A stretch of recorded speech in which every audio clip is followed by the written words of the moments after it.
Go. Gracious God, may the words of my mouth and the meditations of our hearts and minds be always acceptable to you. Amen. Isaiah began his prophetic ministry after King Uzziah died. The nation of Judah was struggling. There was a succession of kings who were not faithful to God and allowed the people to worship other gods and to fall into sins of greed, ambition, oppression. Many people had turned away from God, and there was desolation, sinful behavior, injustice, and idolatry. God was going to bring judgment against the people so that they would have the opportunity to begin again, this time following the ways of God. The once proud nation had been reduced to a group of people finally aware of their sinfulness and the consequences of their former way of living. Isaiah describes them as the people who walked in darkness.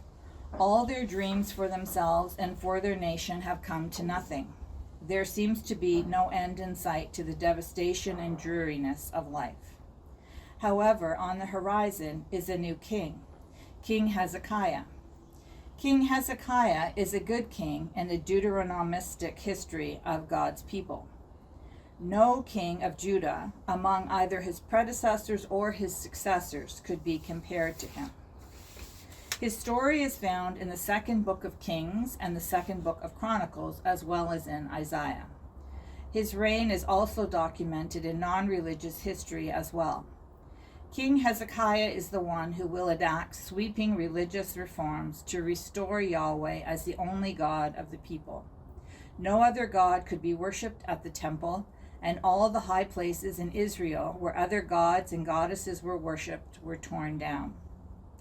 King Hezekiah was responsible for preparing the kingdom against a siege by the Assyrians. During his time, the Siloam Tunnel was built, an underground water tunnel which diverted water away from the enemy and could supply the city of Jerusalem. As well, the broad wall was constructed, a wall that was 21 feet thick and 10 feet tall and 200 feet long. King Hezekiah is the ruler who will use peace, justice, and hope to reign over the people. He will restore their fortunes through the various reforms that he implements, not just religious, but also economic and cultural. He is a light in the darkness for the people who have been beaten down. Hezekiah will restore not only the relationship between God and the people of the covenant, but also the relationship between king and people and relationships among people. Life will become different for those alive during this period of history. Remember, as the king goes, so go the people. One can easily see why the people would rejoice before God as with joy at the harvest, as people exult when dividing plunder. For the yoke of their burden and the bar across their shoulders, the rod of their oppressor, you have broken as on the day of Midian. Their lives would begin to improve as there was work to do, food to eat, and they felt safe once more. Their lives had been restored. Of course, this was not to last, because war was always a threat with nations vying for land and resources. However, God's promised redemption was made real in those days. This passage from Isaiah is one we usually read during the season of Advent, in reference to the coming of Jesus. As Christians, we understand the infant Jesus as the child who is to come into our world, bringing light to all people.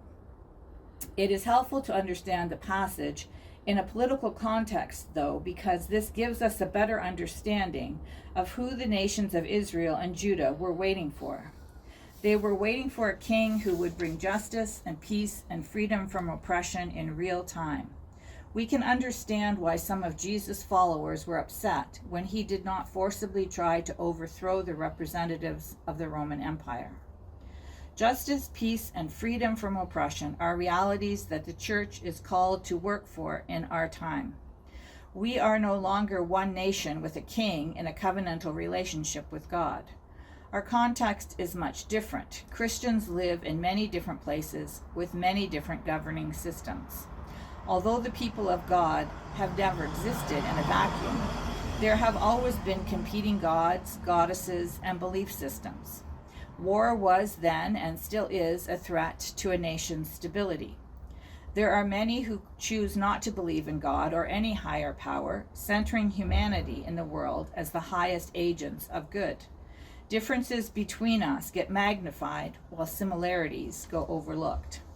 But what do we choose because of our Christian faith? What is it that we long for as humans? And how will we go about constructing that world?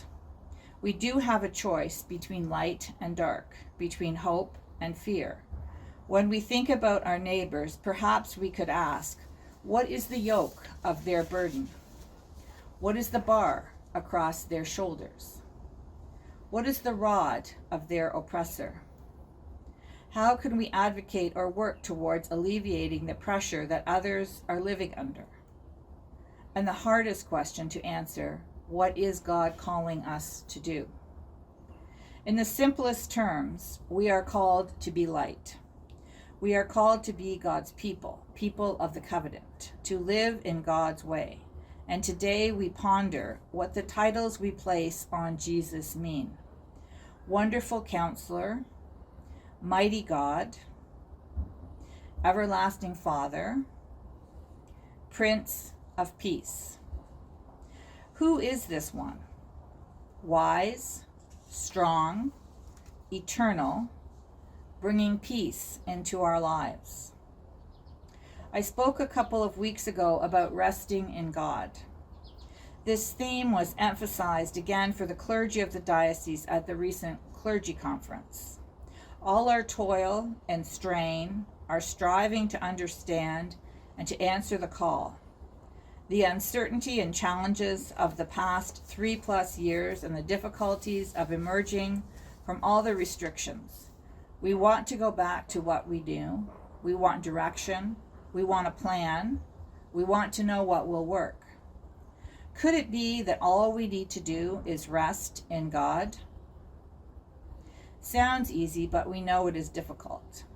In our fast-paced, instant response world, waiting and resting can feel like a waste of time. And yet we know it is not. The reading from Isaiah 6 last week ended with the sentence, "The seed is in the stump." In order for a seed to grow, it needs time and care. Hezekiah rested in God, and during his reign, people were restored. Jesus rested in God, and during his earthly ministry, many were healed, accepted, freed from oppression. Their models enable us to remember that God is faithful to us and shows favor to God's people when they rest in God. The seed is in the stump. Out of destruction, new life arises. From the devastation comes a glimmer of hope. There will be renewal and restoration. It will come in God's time to those who wait in faith.